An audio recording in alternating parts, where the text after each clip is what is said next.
Bismillahirrahmanirrahim. Bismillahirrahmanirrahim. Assalamualaikum warahmatullahi wabarakatuh. Hamdan syukran lillah, salatan wassalamun ala rasulillah wa ala alihi wa sahbihi wa mawalah. Thumma la hawla wa la quwata illa billah, amma ba'du. Bagaimana kabarnya teman-teman semua? Semoga kita selalu dalam lindungan Allah Subhanahu wa taala. Kembali lagi bersama saya Muhammad Maulana Syari. Insyaallah hari ini kita akan membahas salah satu ayat yang dimana ayat ini merupakan ayat primadona tatkala datangnya bulan suci Ramadan.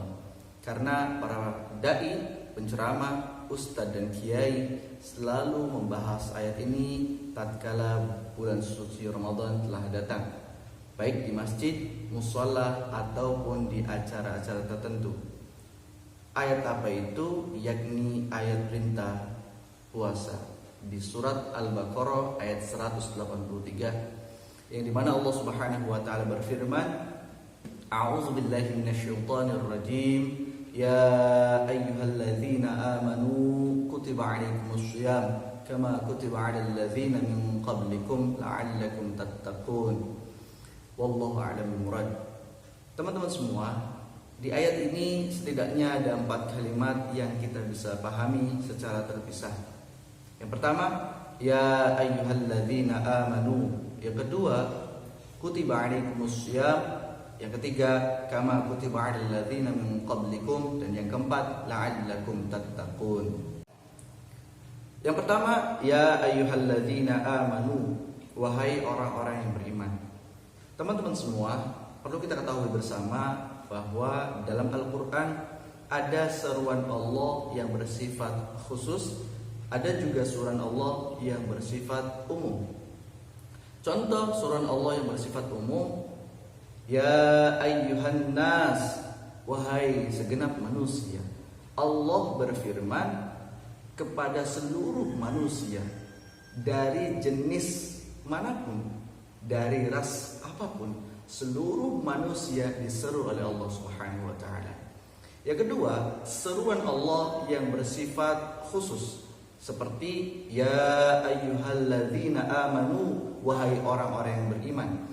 Allah berfirman, Allah menyeru khusus bagi orang-orang yang beriman saja.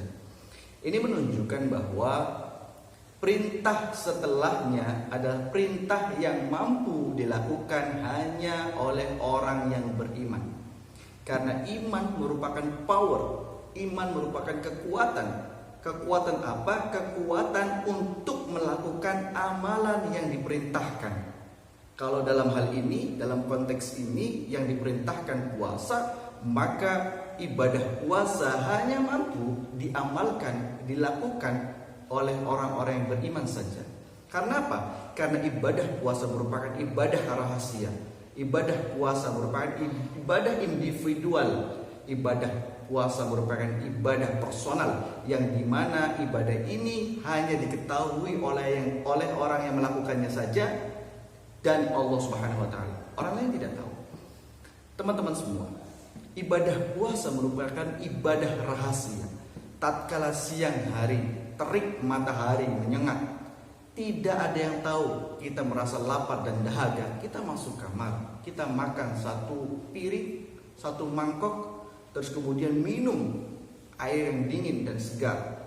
Tidak ada yang tahu. Tinggal keluar puasa, kita pura-pura lemas, pura-pura puasa. Tidak ada yang tahu, teman-teman. Tetapi orang yang beriman, dia yakin manusia tidak melihat, tetapi Allah Maha melihat. Ini merupakan contoh di mana iman merupakan modal utama bagi orang yang melakukan puasa.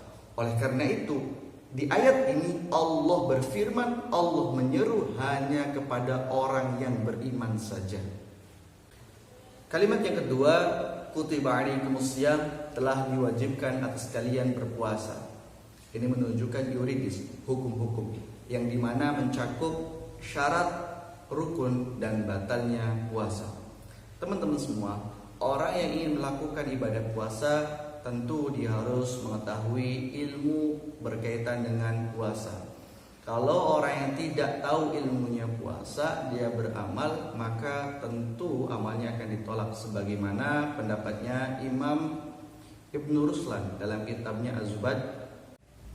Kullu man bighairi ilmi ya'malu amaluhu mardudatun la tuqbalu. Barang siapa yang beramal tanpa ilmu, tentu amalnya akan ditolak dan tidak diterima. Nauzubillah. Teman-teman semua, mari bersama-sama kita belajar tentang ilmu berkaitan sama puasa. Mudah-mudahan puasa kita diterima oleh Allah Subhanahu wa taala. Kalimat yang ketiga, kama kutiba 'alal ladzina min qablikum, ini merupakan sosiohistoris, tinjauan sejarah. Allah ingin menunjukkan kepada kita bahwa syariat puasa tidak hanya kepada umat Nabi Muhammad saja, tetapi umat-umat sebelum pun telah diwajibkan untuk puasa.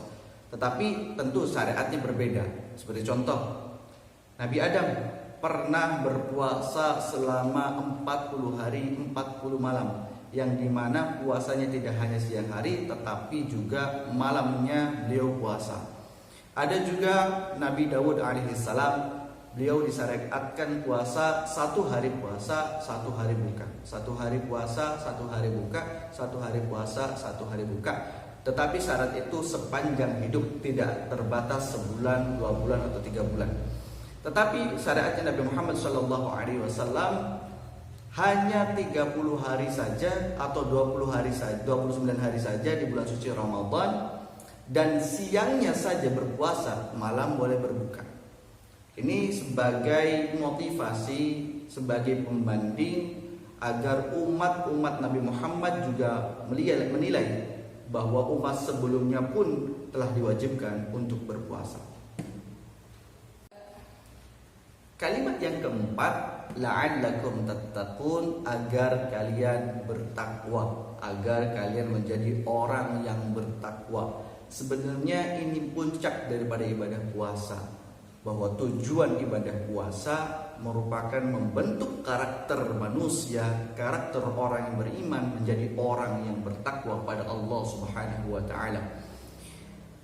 Takwa bisa dicapai asalkan kita melewati tahapan-tahapan yang telah digambarkan dalam ayat ini.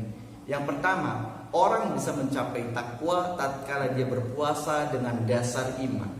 Yang kedua, dia berpuasa sesuai aturan. Dan ketiga, dia berpuasa yang dimana puasanya dia sempurnakan dengan amal ibadah-ibadah lain yang menunjang.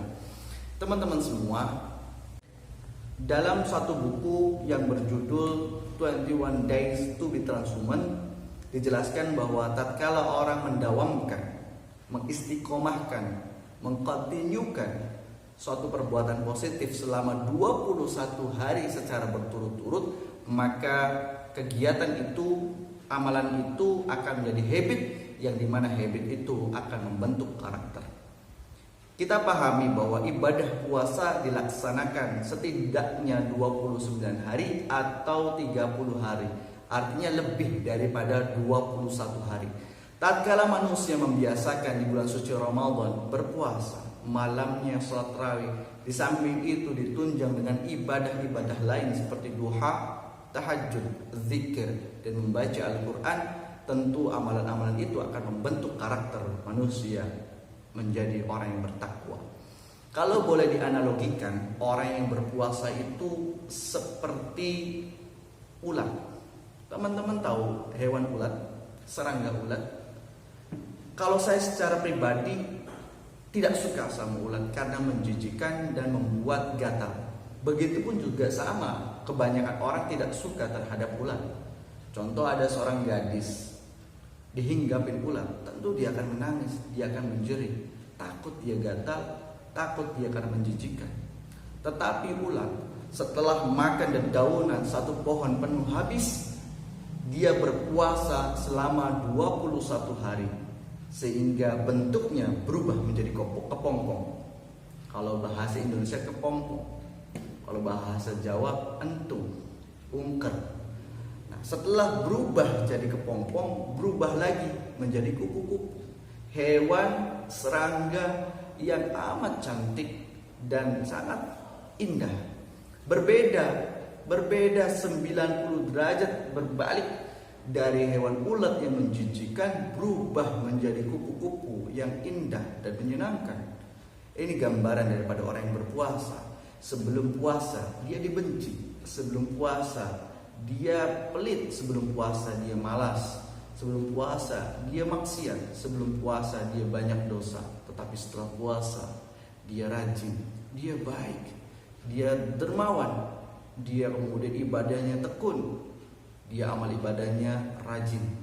Ini menunjukkan bahwa puasa merubah karakter orang menjadi tidak baik, menjadi dari tidak baik berubah menjadi baik, dan seterusnya. Teman-teman semua, tujuan puasa adalah membentuk karakter menjadi orang yang bertakwa. Untuk itu teman-teman, kita jalankan puasa dengan dasar iman.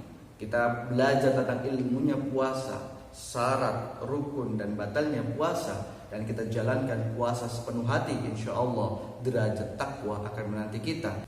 Saya kira demikian pembahasan daripada ayat dari surat Al-Baqarah 183. Mudah-mudahan kita semua di Ramadan sekarang bisa mencapai derajat takwa kepada Allah Subhanahu wa taala, dan ada impact positif antara sebelum puasa sampai atau setelah puasa berlalu.